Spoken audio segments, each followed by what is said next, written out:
Hello, good evening. Good evening, sir. Okay, so any doubt? No, sir. Nabila, any doubt? No, sir.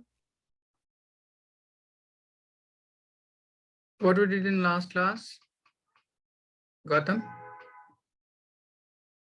So we revised which part? thermodynamics and also the thermal chapter. Okay, thermal property.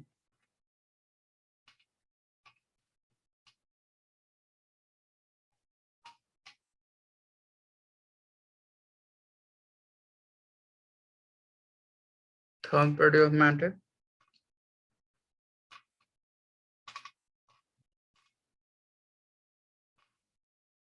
Okay, so for revision, we did mechanical properties of solid, fluid, thermal property of matter.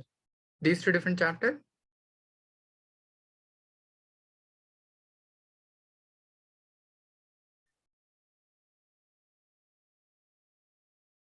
No, so Minash. only thermal we did, right? Till thermal. Okay. So next we have to define start with thermodynamics. In last class, the last topic was, I think, Newton's law of cooling. Tell me the last topic, what we did. We did the triple point. Okay. So next is calorimetry. From this section, you'll be asked any numerical based on heat which causes to change state or change in temperature of the substance. As we may define calorimetry or exchange of heat which causes to change in temperature, that is specific heat. And second, heat which causes to change state, that is latent heat. Specific heat is Q is equals to ms delta T. And for latent heat, it will be Q is equals to mass of substance times latent heat of vaporization or latent heat of fusion, depending upon. So let me define your question related to this part.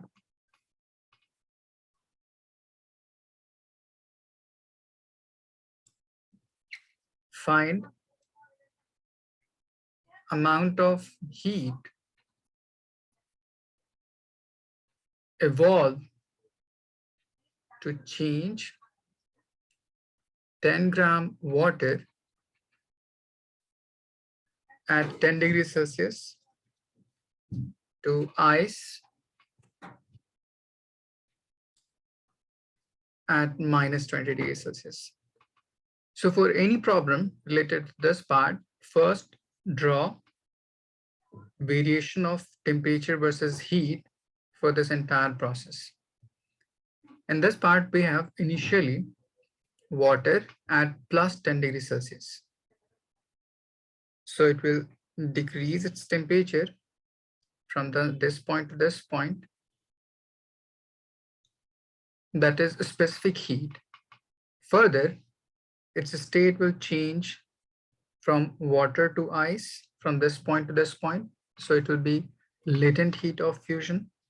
And further, its temperature will decrease from 0 to minus 20 degrees Celsius. That is again specific heat. This is initially at plus 10 degrees Celsius.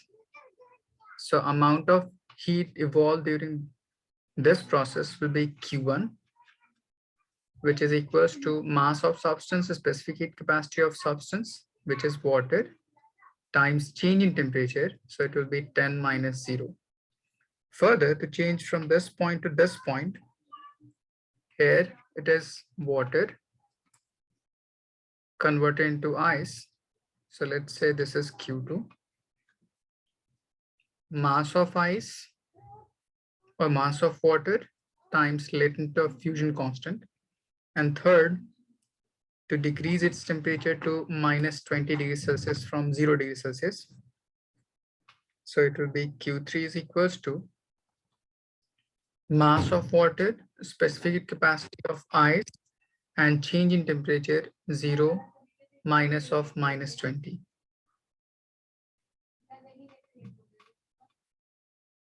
For this calculation, just remember specific heat capacity of water is 1 calorie per gram per Kelvin. The specific capacity of water is 0.5 calorie per gram per Kelvin. And latest fusion constant is 80 calorie per gram. Just put all the values and try to simplify it. Try to solve.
Good, Krishna.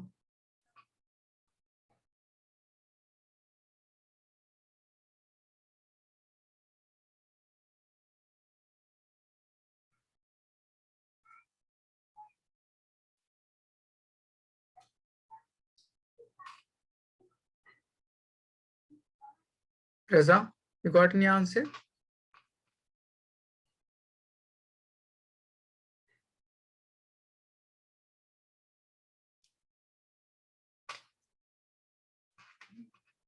This is just Q1. Okay, good. Try to solve next two part also.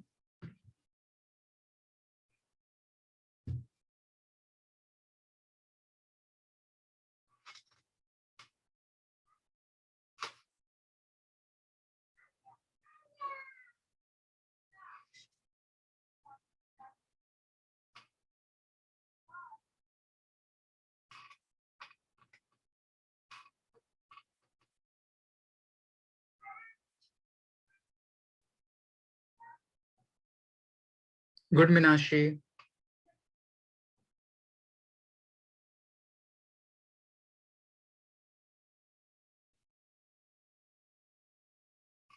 Nabila, just send your answer.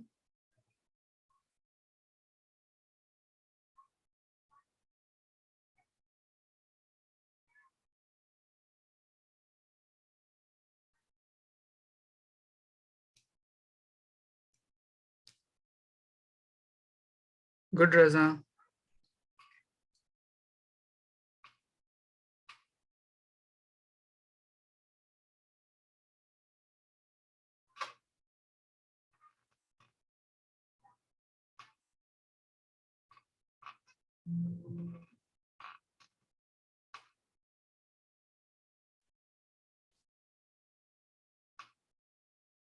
Nabila, just check your calculation.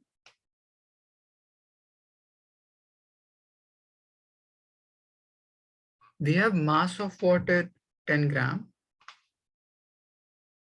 Specific heat of water is 1 and temperature 10 is 10. So on multiplying, you will get 100 calorie. In the second part, mass of water we have 10 gram. Latent fusion constant is 80. So it will become 800 calorie. Mass of water 10 gram. Molar specific heat of ice is 0.5 and change in temperature is 20. So it will become 100 calorie. Mazia, any doubt? No, sir. Okay. Nabila, is it clear? Yes, sir. Okay.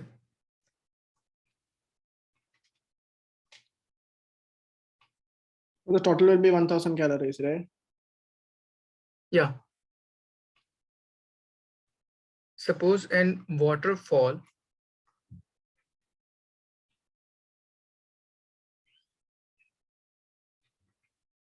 height is 80 meter. If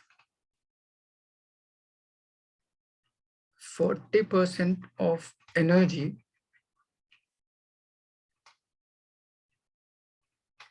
of total energy is converted into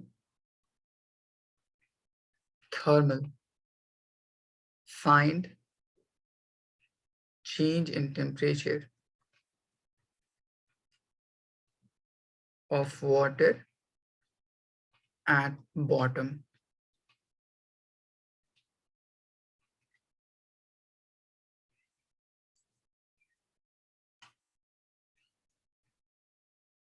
Let's say water is falling in waterfall from height of 80 meter. So what will be change in temperature of water? We have to calculate if 40% of total energy is converted into heat or thermal. So total height from this point to this point, let's say h. So total energy initially will be mass gravity times h. 40% of this total energy is converted into heat or thermal energy. So final energy will be 40% of its total energy. This final energy is converted into thermal energy, that is specific heat. So it will become mass of substance, specific heat capacity times change in temperature. Put the value of EI and just simplify it to find delta T. S is specific capacity of water, which is 1 calorie per gram per Kelvin. So if you have to convert it into joule, just multiply it by 4.2 and 1000 to convert into kg in its unit. So this will be specific heat capacity of water in terms of joule per kg per Kelvin or per degree Celsius. Try to simplify to find change in temperature for this part.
Gautam, any problem while solving?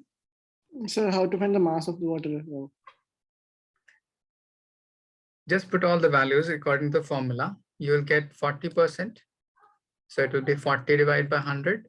Energy initial we have mgh. So this mass and this mass will be same. So it will get cancelled out. So we're left with delta T is equals to 4 by 10 times gravity, height, divided by specific heat capacity of water, that is 4.2 into 10 to the power 3.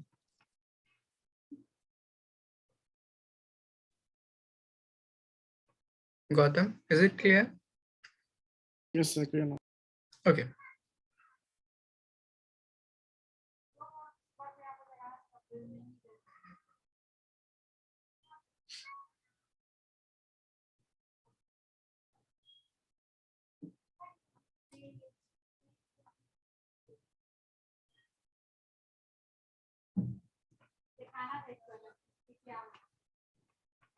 Zero and zero will cancel out.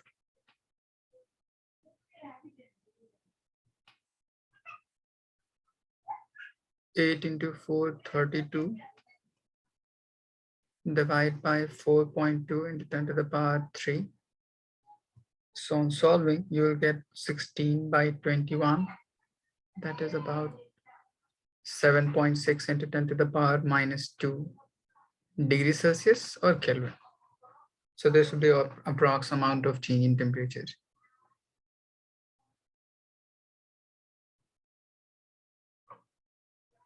That's a very small change, right? Yeah. If you increase this particular height or if you change this particular percentage of conversion to thermal energy, this temperature change will be more. Minashi, is it clear? Sir. Okay. So this is all about thermal or calorimetry part. Next is heat transfer.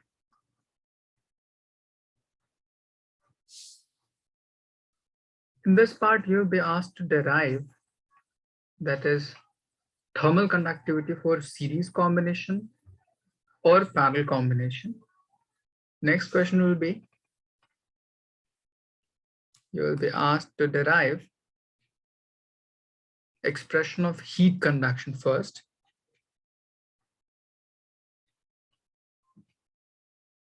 Heat current. Next question will be derive expression of K equivalent for series combination of rod or parallel combination of rod. Our next question will be to find temperature of junction. So this one is not there in the CBSE portion, right? Heat transfer.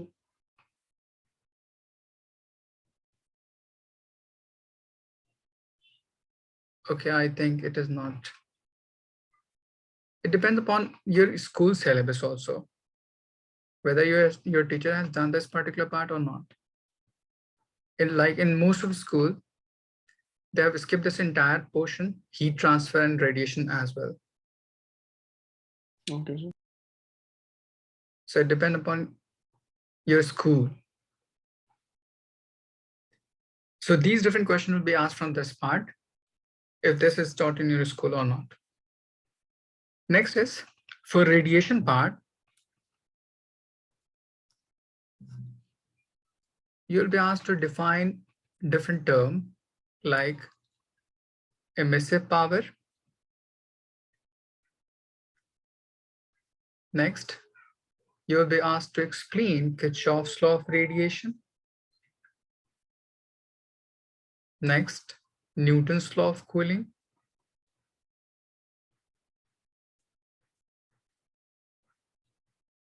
Or there will be numerical on the basis of this part. You'll be asked to define these different terms.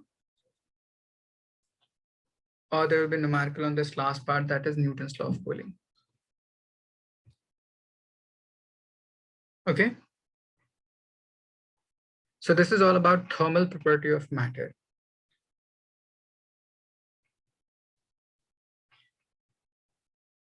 Any more doubt in this entire chapter?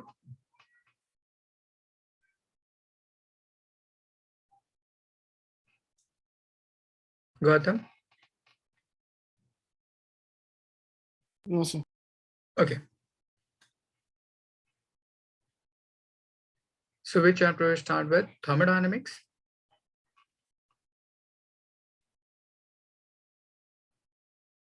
Okay. So next is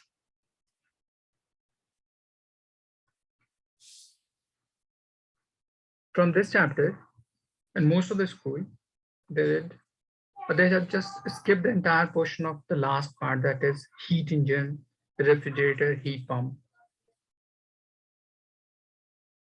So they'll be given only the definition part from this particular chapter. Like they have to define different thermodynamical process, that is isobaric, isochoric, adiabatic, and isothermal. That's it. But in actual, let me define you the various problems related to this part. First, you'll be asked to define various thermodynamical process like isobaric,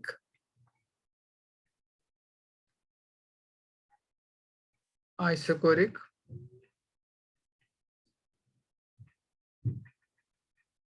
isothermal, adiabatic.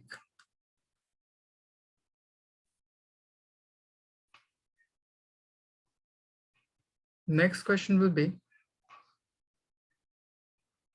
on the basis of these different thermodynamical variable, you will be asked to derive work done. Most important, work done during isothermal part or work done during adiabatic part. Next, there will be problem on the basis of first law. So you'll be asked to define zeroth law. Next, numericals on first law. Let me give you some problem related to this part.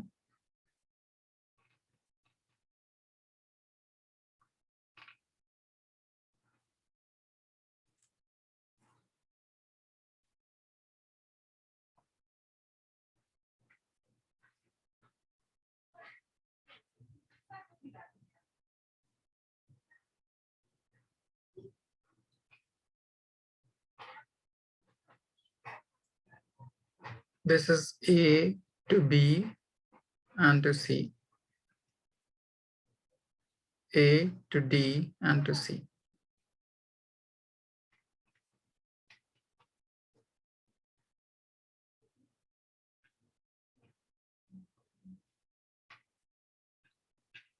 For path A, B, C, heat supplied. So is this a cyclic process? No. Oh, okay. That's why the arrows. Okay. Yeah. So heat supplied to the system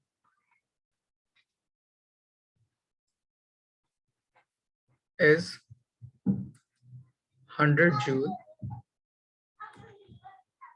and work done on it is 40 joule. For path ADC, work done by the system is 20 joule. Find internal energy at point B if at point C, if internal energy at point A is 10 joule. Second, find heat supplied for ADC.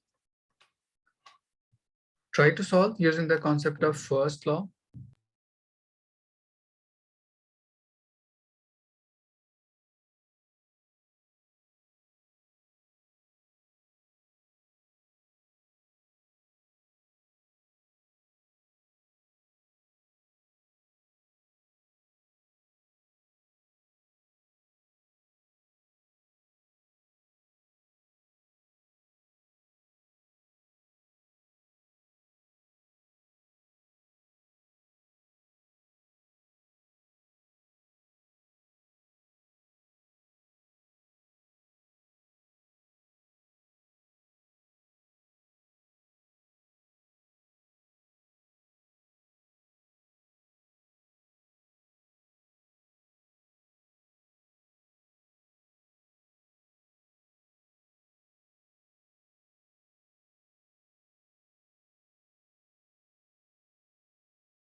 Any problem while solving this?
Minashi, you got any answer?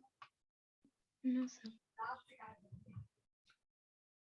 Raza, in first part, you have to calculate internal energy at point C. And we have internal energy at point A is given in this part.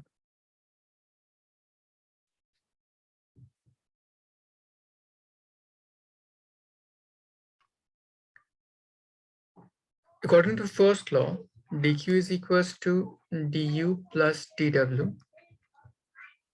If I'm going through A, B, C.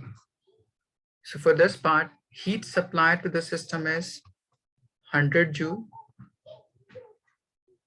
change in internal energy, and work done on the system is 40 joule. We have the work done on it is 40 joule. So it will be positive or negative? Gautam? So on the system, positive. By the system is positive. Oh, We are in physics, okay? okay, sir. So it will be minus 40. So move this term to left side. So du is equals to 100 plus 40. So it will be 140 joule. Du is change in internal energy. So it will be internal energy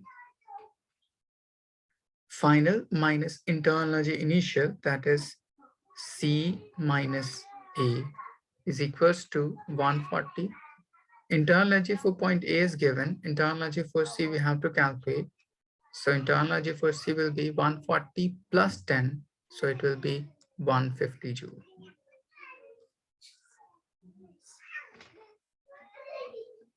So what does C and A stand for?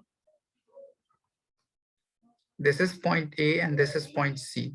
Oh, initial and final. Okay. So for A, we have internal energy 10 joule.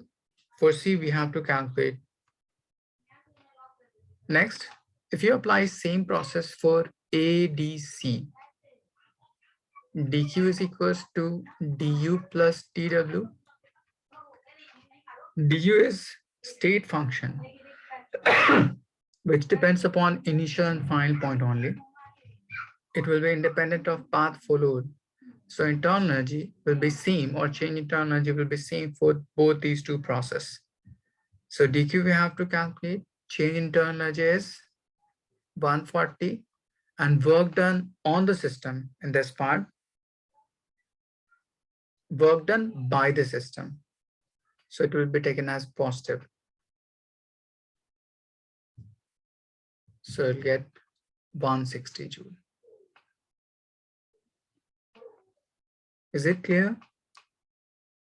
Yes, sir. Okay.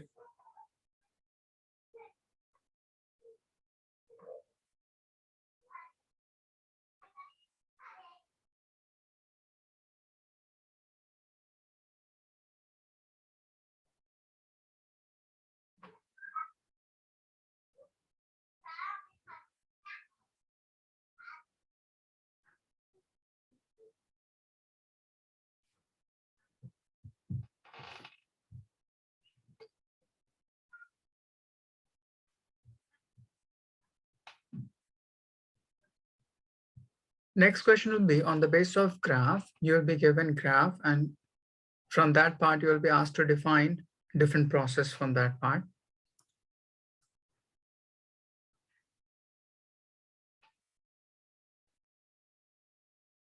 Let's say one of the processes is this.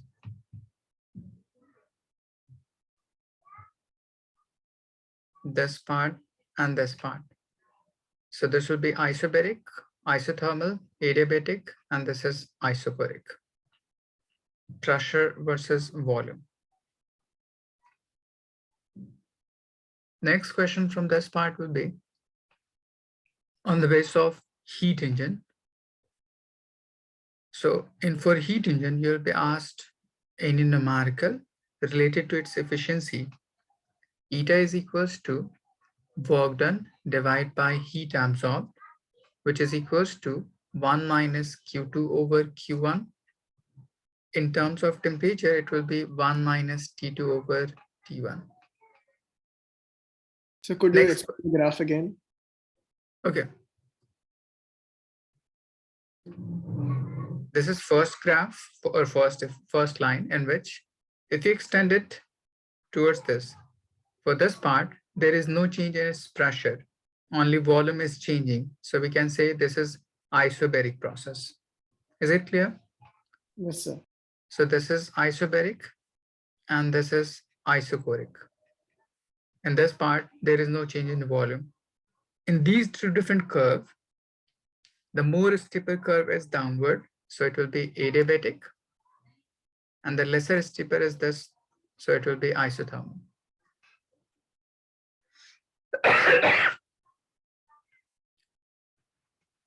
So why is I didn't get how we are differentiating the isothermal and adiabatic, on what basis? I'll explain you in in the class.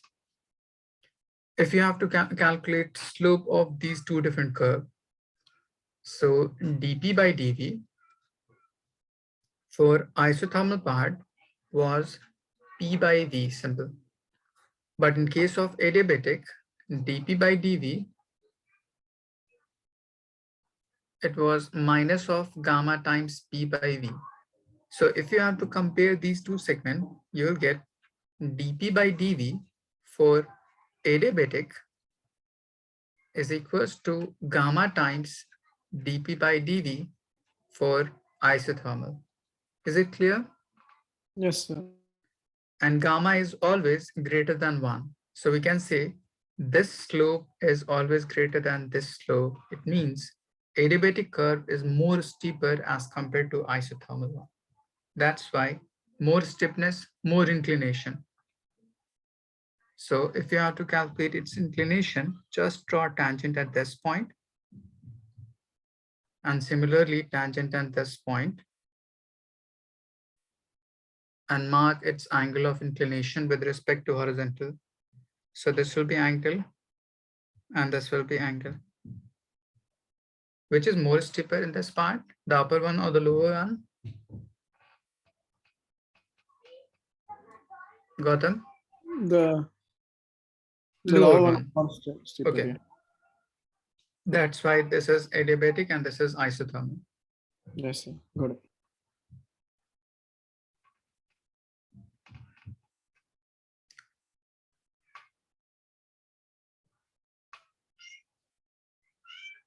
Next question from this part will be, you'll be asked to define two statements related to second law, that is Kelvin-Planck statement or Clausius statement. You'll be asked just to define these two statements. That's it. And one more question that would be, suppose if a fridge is kept in isolated room and if a door is kept open, so what will happen to the temperature of room? It will increase. You'll be asked to define this part also.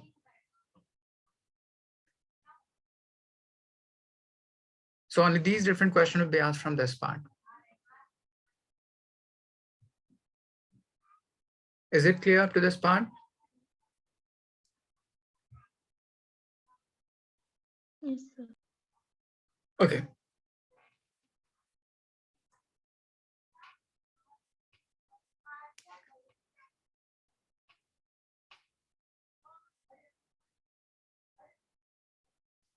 One more thing for degree of freedom,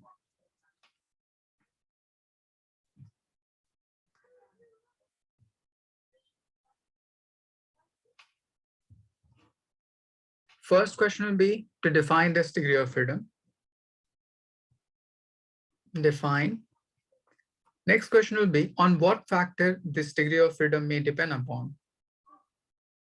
Factors affecting degree of freedom.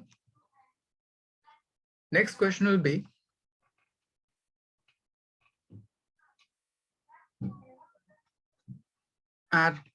suppose at low temperature,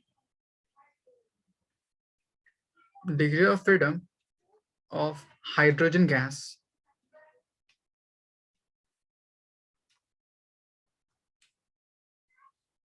is 5, but on increasing temperature,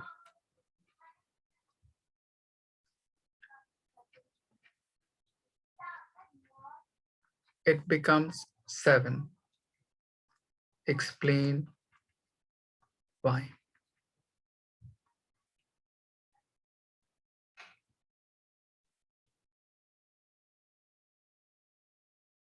Gautam, any idea? No, sir. It starts vibrating also, that's why. Yes. No, it starts vibrating also.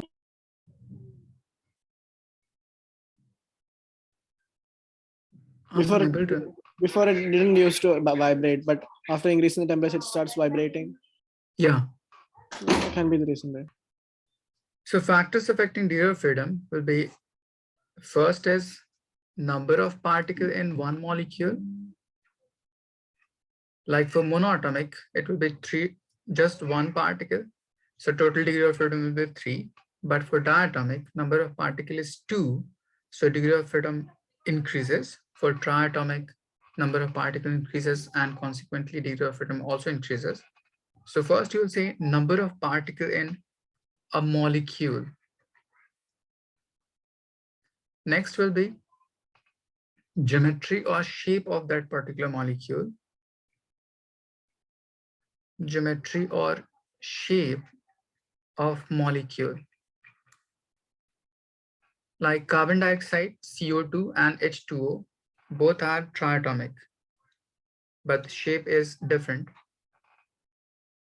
In case of CO2, C double bond OO, there is no any lone pair at central atom, so its shape is linear. But in case of H2O, central atom is oxygen, which is most electronegative. So having lone pair, so its shape get bent like this V shape. So on the basis of geometry of this particular molecule, it having degree of freedom 6, but in case of carbon dioxide, degree of freedom will be 5. Only there is a difference in degree of freedom due to its shape. So next we can say degree of freedom may depend upon geometry or shape of molecule. And third, it depends upon temperature. So in last part, question is at low temperature, degree of freedom for hydrogen gas is 5. So you will say hydrogen gas being diatomic. So it will have 3 translational motion and 2 rotational motion in this part. But on increasing temperature, bond in between them behaves like a spring. So additional to translational and rotational, it will have vibrational energy also. So total degree of freedom in this case will be 3 translational, 2 rotational, and 2 vibrational. That's why it becomes 7. So 7 is example for what, sir? Yes? It's the example for any diatomic molecule, right? Any linear Yeah. diatomic. Any diatomic like O2, N2, Cl2, H2.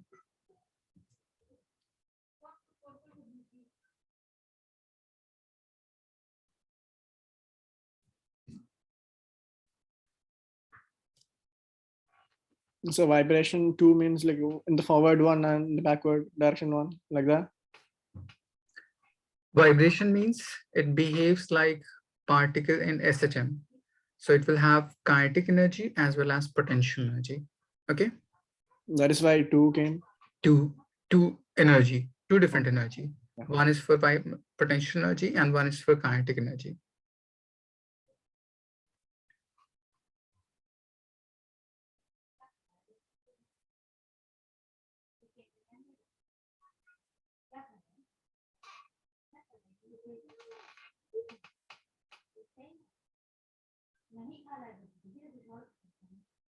Done?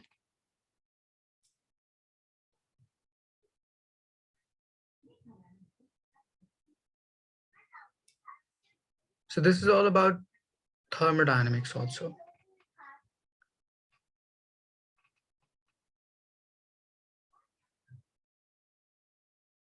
So we did oscillation, wave, solid, fluid, thermal, and thermal. This entire different term for revision also. I think we have revised all those chapters also. So last part is kinetic theory of gas, that is KTG. First question in this part will be to write basic or property of ideal gas. Property of ideal gas. Next question will be on the basis of different graph related to thermodynamical process. Let me just ask you some.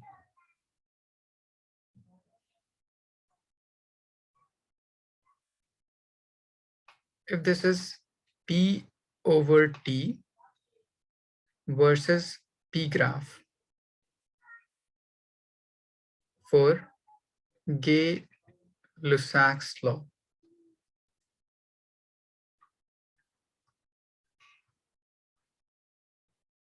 So what will be the graph for this part? First, tell me about this Gay-Lussac's law. Which quantity will be constant?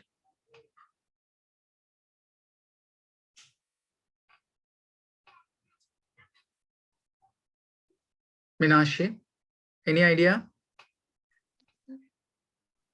V. Good. According to ideal gas equation, PV is equals to nRT. If P is constant, that is isobaric process, so volume and temperature will be directly proportional. This is called Charles' law. If V is constant, pressure and temperature will be directly proportional. So it is Gay-Lussac's law. And if T is constant, so pressure and volume inversely proportional to each other. So it will be Boyle's law. And if pressure and temperature both constant, so number of particles for equal volume of gas is equals to Avogadro's number, which is Avogadro's hypothesis or Avogadro's law. So for Gay-Lussac's law, that is volume is equals to constant. So if you have to plot this graph, let me just write according to ideal gas equations will be PV is equals to nRT. Move this temperature to left side. So P over T is equals to NR divided by P.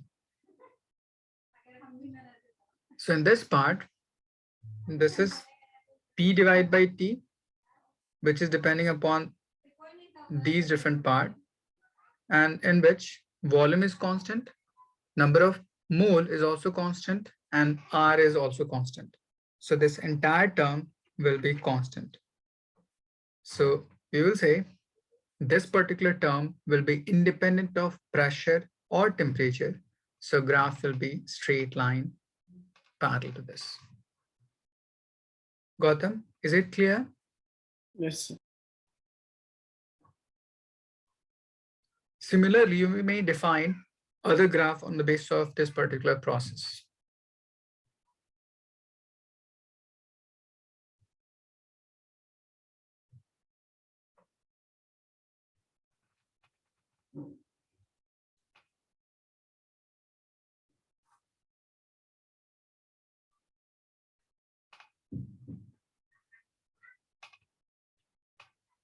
If this is pressure versus 1 by V, let's say for Boyle's law, what will be the nature of graph?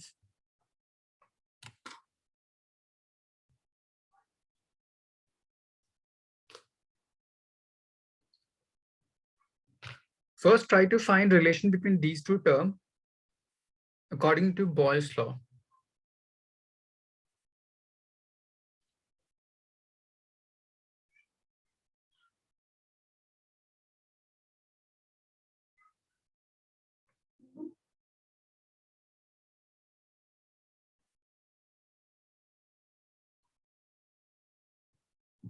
Graph will be straight line, sir. Straight line parallel to x-axis, y-axis, or passing through origin.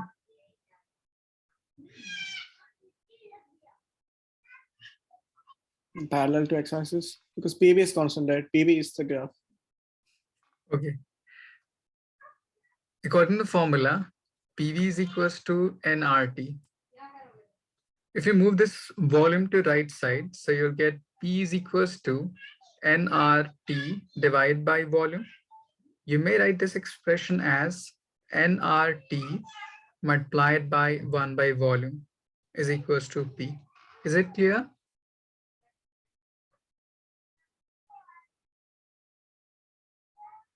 We may write this particular expression like this. Yes, sir. This is first quantity and this is second quantity. And rest of the thing is constant of proportionality since temperature is constant for this part. So how these two different quantities related with one another? This entire term and this entire term. You will say it is directly proportional to each other. So graph will be a straight line passing through origin like this.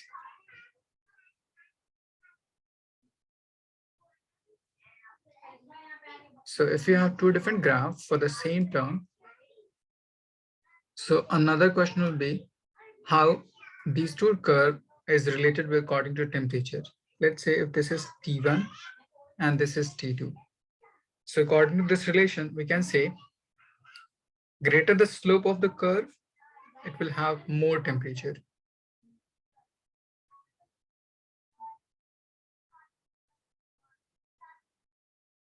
So T2 will be greater than T1.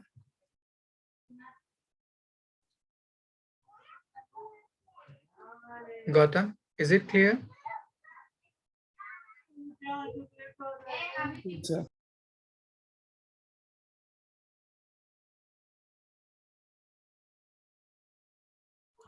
Just 1 minute.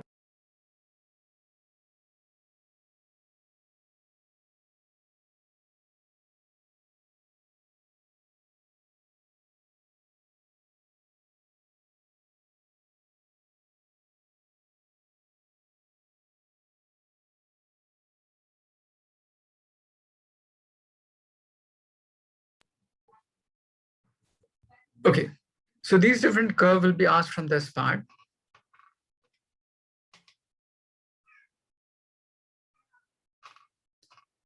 Next is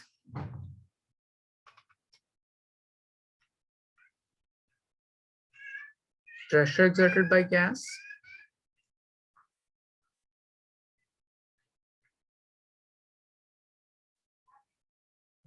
Or you may have skipped this particular part in your school. I don't know. Next is you'll be asked to define absolute zero, that is 0 Kelvin. And one more last part, that is mean free path.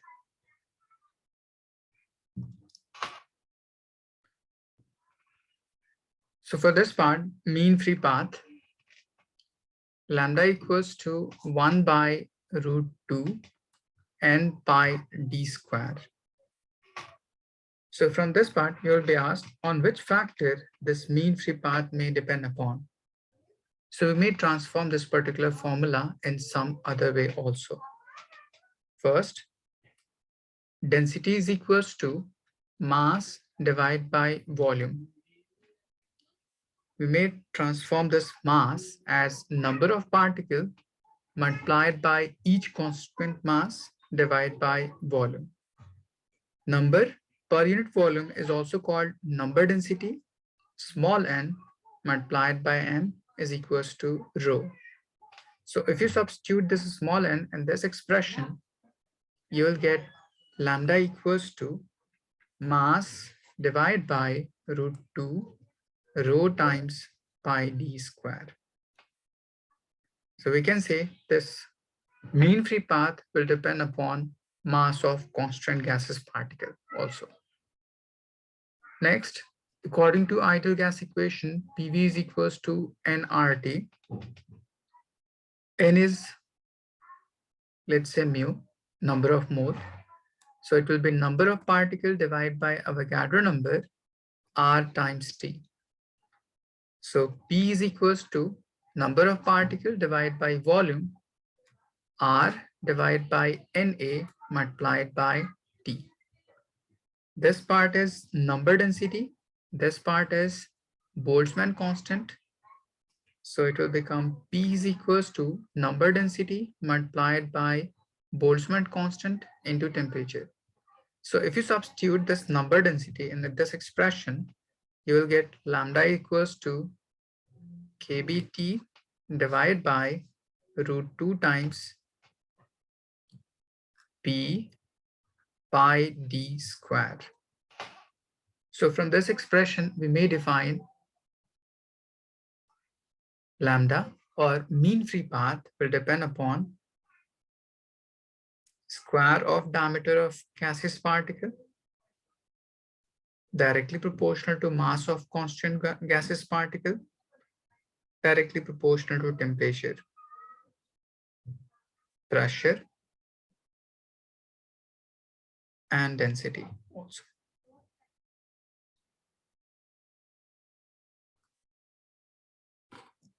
Is it clear? Gautam, any doubt? So as the mass increases, it takes less time to collide. That's why it's directly Degree of, proportional. yeah.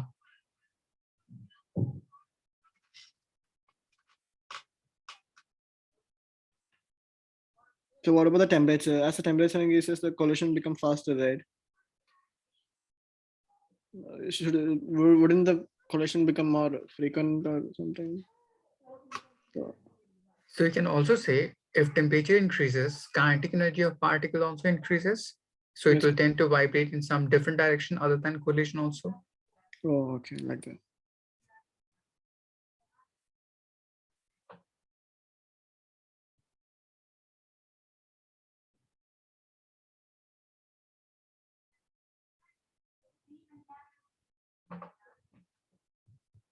Okay, so this is all about this entire chapter also, kinetic theory of gas.